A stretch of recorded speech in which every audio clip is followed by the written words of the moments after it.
सबे बुजुर्ग के तरह ना होला, लेकिन कोई कोई के होला।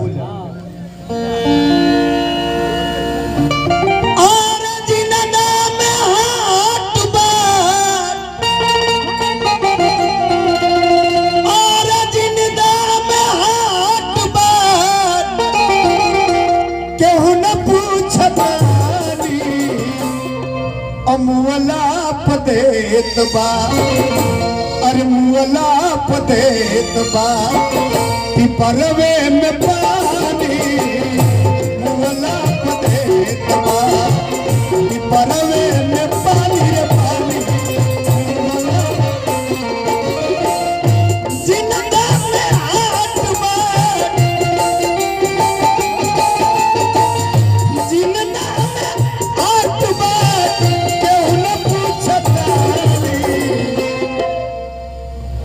दुनिया मतलब के यार बा घुंगरू भैया, एगो मेवालाल चौधरी वाले विधायक तारापुर से, जिनका दौलत के कोई शुमार ना रहे, अपना बेटा के डॉक्टर बना देनी, MBBS अमेरिका पढ़त रहे, या मोर कोइले उनका अंतिम क्रिया भी ना लोग करे आए। कहाँ लोग साथ निभावेगा? अरे मुअला पदेत बा, मुअला पदेत बा, पिपरवे में पानी मुअला पदेत बा।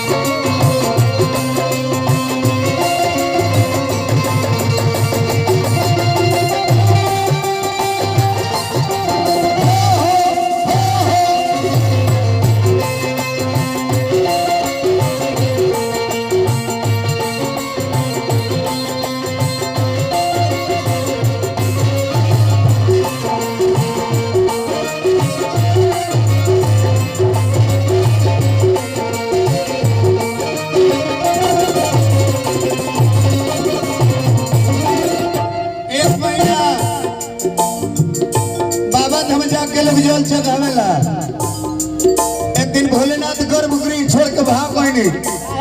माता पार्वती पूछनी के धन रहो बउरा है का हिस्सा छो। 40 कोस से लोग पैदल सुल्तानगंज से जल लेके आवता, अरे वो गर्भगृह छोड़ के भागल जाता, निकल के भागी ना। भगवान भी ओकरे पर खुश रहेला जेकरा पर माता पिता के आशीर्वाद बा।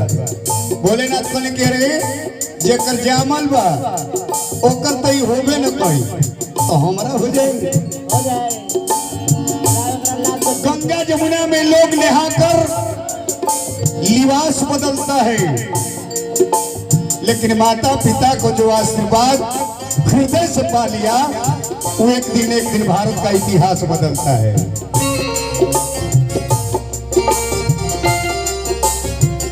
लोग के दिखावा में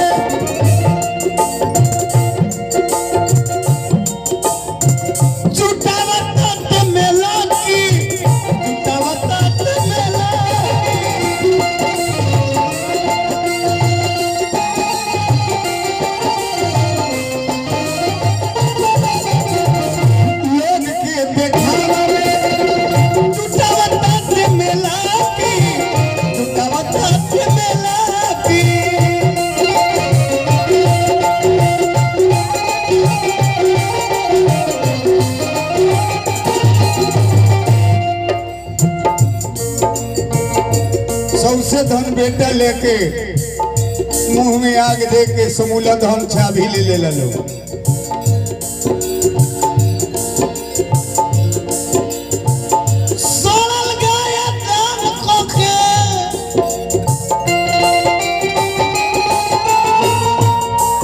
निमन गाय दान न करी घुंगरू भैया, जितना मरल मुअल होई वही दान करी है कि बाबूजी के नाम पर दान करतन। क्या है जब बाबुए जी के मिले के बाद तो लहर गाय के दूध ना खाए।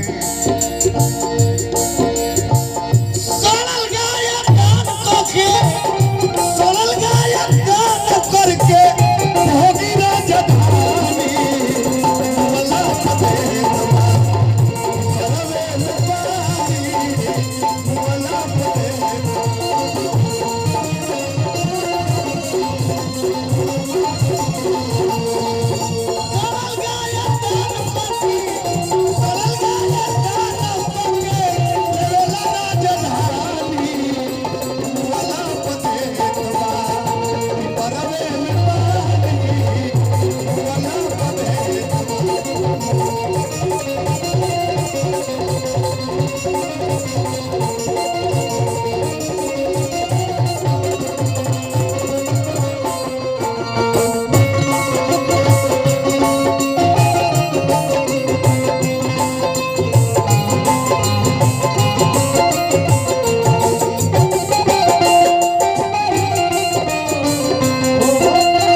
की ओर से 100 रुपया के पुरस्कार देने श्रद्धा के हार्दिक हार्दिक अभिनंदन।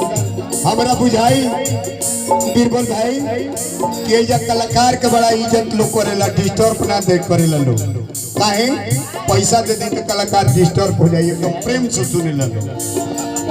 100 रुपया के पुरस्कार देनी, अब देनी से देनी, अब रघु ना दे डिस्टर्ब हो जाए कलाकार, पैसा पर ध्यान हो जाए। पैसा देवे के बाद झलवैया के नलवैया के बेटे वाला ओहु कलाकार में आवेला, ओकरा पर ढेला उला बिक दी।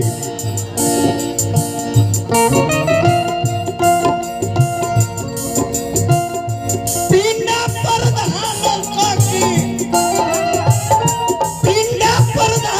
करके कब्जे राजधानी मुअला पदेत बा, मुअला पदेत बा, पिपरवे में पानी, मुअला पदेत बा।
बढ़िया पहले हमनी के भाईचारा रहे।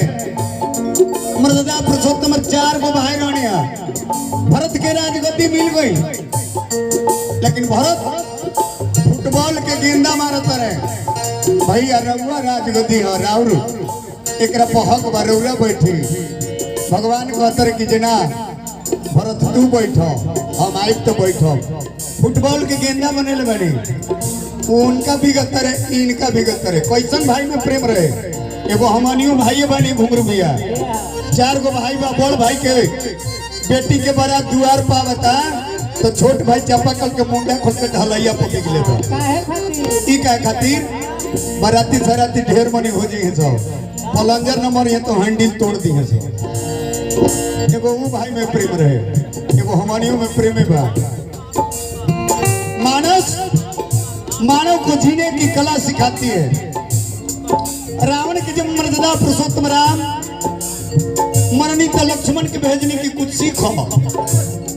रावण कहता कि हमरा से पूछो में तू आगे नहीं कहो, तरह ईटा पत्थर के मकान में हमारे सोने के बा 10-20 हजार तू परिवार हो कबो, हमार तो 1.25 लाख खाली नाती पोता बड़े से। 1-8 गो मुड़ी बा तो हमार 10 गो मुड़ी बा।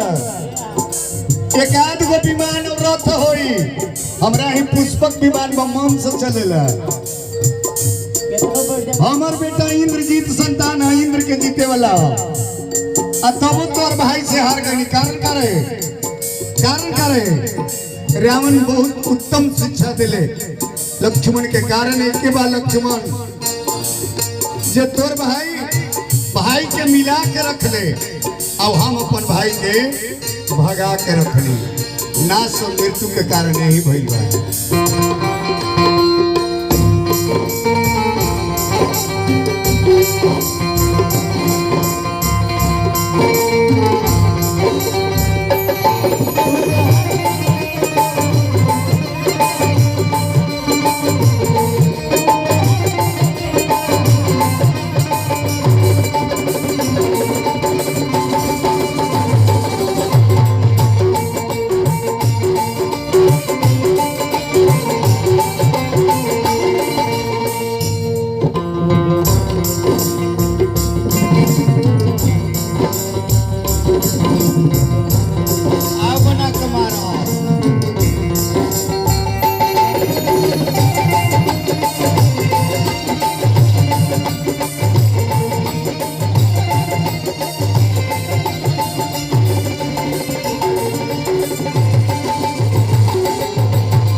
के याद जब बेटा के सतावेला, बेटा के सतावेला।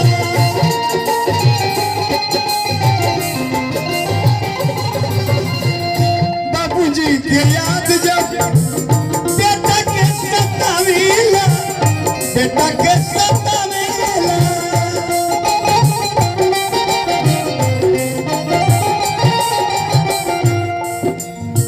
सावन भादर रखिया से निरवा बहावेला। सावन भादर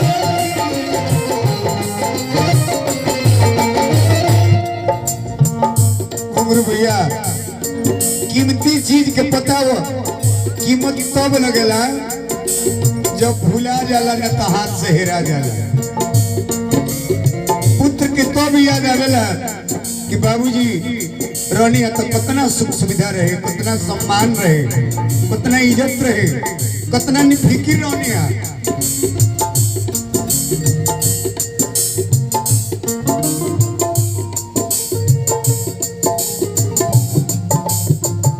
उनके जल को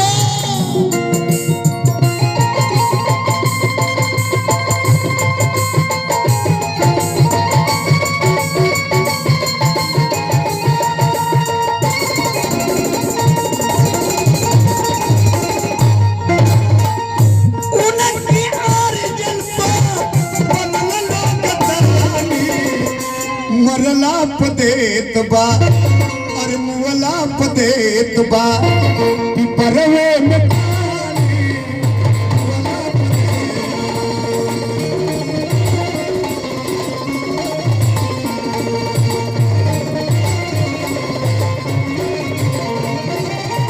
कोनो घटना कोनो अंजाम हो जात रहे। बेटा कतनो सियान हो जाला लेकिन जब तक पिताजी जिंदा रहेला तब तक गुनागान बा लइका बा। पिता के जिंदगी में बेटा कहला अरे कवनो अफसनी के हम कुछ न जानी बोला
अरे तुम वाला